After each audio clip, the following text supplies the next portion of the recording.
Hello friends, welcome to our channel Soumya Anil's kitchen. ఈరోజు మనం సింపుల్గా టేస్టీగా ఈవినింగ్ స్నాక్గా సోరకాయ గారెలు ఎలా తయారు చేసుకోవాలో చూద్దాం.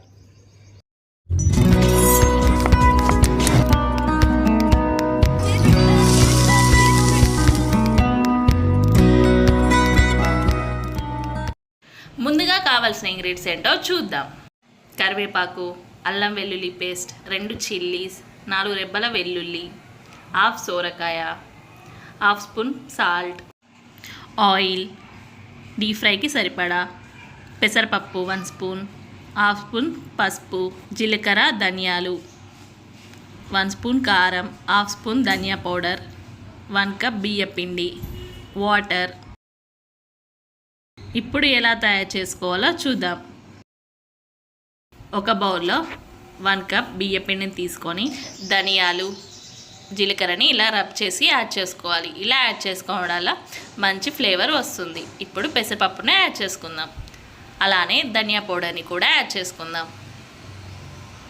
ఇప్పుడు సాల్ట్ని యాడ్ చేసుకోవాలి. ఇప్పుడు కారంని కూడా యాడ్ చేసుకుందాం. అలానే కరివేపాకును కూడా యాడ్ చేసుకుందాం. ఇప్పుడు అల్లం వెల్లుల్లి పేస్ట్ని యాడ్ చేసుకొని మంచిగా మిక్స్ చేసుకోవాలి. మిక్స్ చేసుకొని పక్కకు పెట్టుకోవాలి. ఇప్పుడు రోట్లో వెల్లుల్లి, జీలకర్ర, సాల్ట్ని యాడ్ చేసుకుందాం.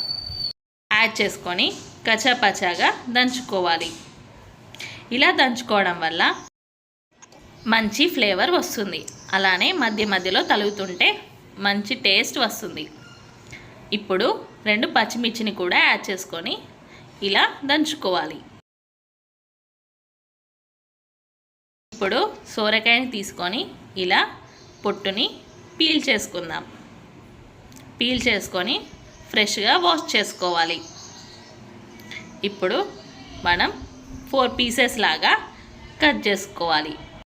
ఈ ఈవినింగ్ స్నాక్ అయితే చాలా బాగుంటుంది. మీరు కూడా ట్రై చేయండి. ట్రై చేసి ఎలా వచ్చిందో కామెంట్ బాక్స్లో కామెంట్ అయితే చేయండి. ఇప్పుడు ఇలా 4 పీసెస్ చేసుకోవాలి. ఇప్పుడు ఇలా పీసెస్ని తురుముకోవాలి. ఇలా నేను చూపించే విధంగా తురుముకోండి.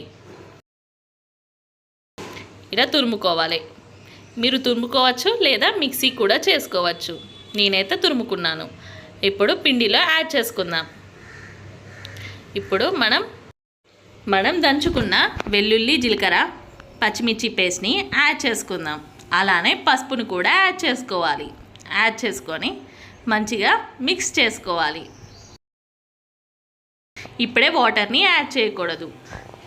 ఇలా పిండిని పిసుకున్నాక యాడ్ చేసుకోవాలి. ఎందుకంటే సోరకాయలో వాటర్ ఉంటుంది కాబట్టి వాటర్ అంతా వస్తుంది. వాటర్ యాడ్ చేయడం వల్ల పిండి పల్సగా అవుతుంది. కొంచెం పిండిని మంచిగా కలుపుకున్నాక వాటర్ని యాడ్ చేసుకోవాలి. ఇప్పుడు కొన్ని వాటర్ యాడ్ చేసుకుంటూ కలుపుకోవాలి. పిండిని గట్టిగా కలుపుకోవాలి. మెత్తగా కలుపుకోకూడదు. ఎందుకంటే మనం రెస్ట్లో పెట్టినప్పుడు వాటర్ అంతా పైకి వస్తుంది. అప్పుడు పిండి లూజ్గా అవుతుంది. అందుకే పిండిని ఎప్పుడు కానీ గట్టిగా కలుపుకోవాలి. ఇలా కొన్ని వాటర్ యాడ్ చేసుకుంటూ కలుపుకోండి. చూసుకుంటూ కలుపుకోవాలి. ఇలా నేను చూపించే విధంగా పిండిని గట్టిగా కలుపుకోవాలి. గట్టిగా కలుపుకొని మూతని క్లోజ్ చేసి ఒక 15 మినిట్స్ పాటు రెస్ట్లో ఉంచుదాం. ఇప్పుడు స్టవ్ పై కడాయి పెట్టి ఆయిల్ని హీట్ చేసుకుందాం. ఇప్పుడు 15 మినిట్స్ అయింది. పిండిని మరొకసారి మంచిగా నేను చూపించే విధంగా కలుపుకోవాలి. పిండి నాకైతే పర్ఫెక్ట్గానే ఉంది. ఒకవేళ మీకు లూజ్గా అవుతే కొంచెం బియ్య పిండిని యాడ్ చేసుకోండి.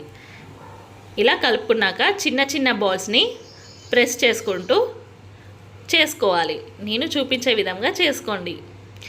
ఇలా పిండి మొత్తం చిన్న బాల్స్ చేసుకొని పక్కకు పెట్టుకోవాలి. ఇలా పిండి మొత్తం చేసుకోండి. ఇప్పుడు గారెలు ఒత్తుకునే మిషన్ని తీసుకొని దానిపై కవర్ని యాడ్ చేసుకుందాం. యాడ్ చేసుకొని కొంచెం ఆయిల్ని 2 సైడ్స్ అప్లై చేసుకోవాలి. ఇలా అప్లై చేసుకోవడం వల్ల గారెలు అతుక్కోకుండా మంచిగా వస్తాయి. ఇప్పుడు ఒక బాల్ని పెట్టి ప్రెస్ చేసుకుందాం. చూడండి ఎలా వచ్చాయో. ఇప్పుడు దీన్ని తీసుకొని ఇప్పుడు గారెను ఆయిల్లో యాడ్ చేసుకుందాం. యాడ్ చేసుకొని డీప్ ఫ్రై చేసుకోవాలి. ఆయిల్ మీడియం హీట్లో ఉంచుకోవాలి. ఇలానే యాడ్ చేసుకొని 2 సైడ్స్ గోల్డెన్ బ్రౌన్ కలర్ వచ్చే వరకు ఫ్రై చేసుకోవాలి. గారెలు మెత్తగా కాల్చుకుంటే ఒక 2 డేస్ ఉంటాయి. అదే కొంచెం కరకర కాల్చుకుంటే 1 మంత్ కూడా ఉంటాయి. ఇలానే మిగతావన్నీ కాల్చుకోవాలి. ఇప్పుడు సర్వింగ్ బౌల్లో తీసుకొని సర్వ్ చేసుకుందాం. అంతే, మన ఎంతో టేస్టీ అయిన సింపుల్ సోరకాయ గారెలు రెడీ. ఈ రెసిపీ మీ అందరికీ నచ్చింది అనుకుంటున్నాను. ఇలాంటి రెసిపీస్ కోసం మన ఛానల్ని షేర్, లైక్, సబ్స్క్రైబ్ చేయడం మర్చిపోకండి. మరొక కొత్త వంటకంతో మళ్ళీ కలుద్దాం. Thanks for watching.